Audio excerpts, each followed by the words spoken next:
ଏକ ଛୋଟ ଗାଁ ବସନ୍ତପୁର।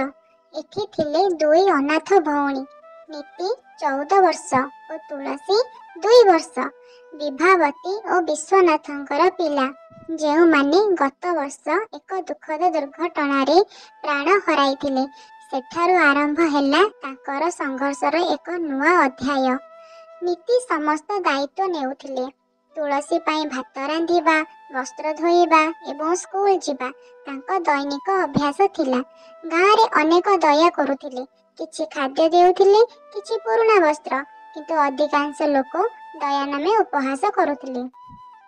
ଏମିତି ଛୋଟ ପିଲା ଦୁଇଟି ଜୀବନ କେମିତି ଚଳାଇବେ? ଲୋକଙ୍କ ମନରେ ସନ୍ଦେହ ଥିଲା। ନୀତି ଜଣେ ଦାୟିତ୍ୱଶୀଳ ଭଉଣୀ ହେବା ସହିତ ଏକ ଉତ୍ତମ ଶିକ୍ଷାର୍ଥୀ ମଧ୍ୟ ଥିଲେ। ସେ ସନ୍ଧ୍ୟାରେ ଦିନକରେ ଧୋଇଥିବା ପାଉଁଶ ପଢ଼ି ଆଗକୁ ବଢ଼ୁଥିଲେ।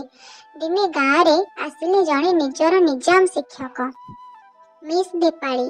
ସେ ଗାଁର ଅନ୍ଧାରୁ ଆଲୋକ ଆଣିଥିବା ମାନବୀ।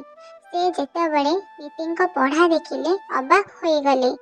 ଦୀପାଳି, ତୁମେ ଏତେ ସୁନ୍ଦର ଲେଖ, ଏମିତି ଅବସ୍ଥାରେ? ମୁଁ ତୁମ ପଢ଼ା ଅନୁଶାସନ ଦେଖି ଅଭିଭୂତ। ସେ ଦୁଇ ଭଉଣୀକୁ ନିଜ ଘରରେ ଶେଷ ସମୟରେ ପଢ଼ାଉଥିଲେ, ଆହୁରି ଆଗକୁ ନେଉଥିଲେ। ନୀତି 2 ବର୍ଷ ମଧ୍ୟରେ ଜିଲ୍ଲା ଶ୍ରେଷ୍ଠ ଶିକ୍ଷାର୍ଥୀ ଭାବେ ପରିଚିତ ହେଲେ। ସେ ତାଙ୍କ ପଢ଼ିବା ପାଇଁ ସ୍କଲାରସିପ୍ ପାଇଲେ ଏବଂ ତୁଳସୀକୁ ସହରରେ ନେଇ ଉତ୍ତମ ଶିକ୍ଷା ଦେଉଥିଲେ।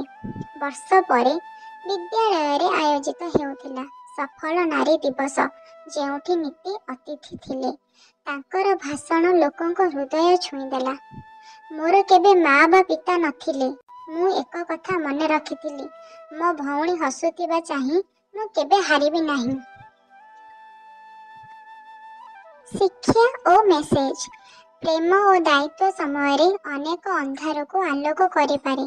ଜୀବନରେ ଅଭାବ ଥାଇପାରେ, କିନ୍ତୁ ଆଶା ଓ ଦୃଢ଼ ସଂକଳ୍ପ ଥିଲେ କୌଣସି ସମସ୍ୟା ବଡ଼ ନୁହେଁ।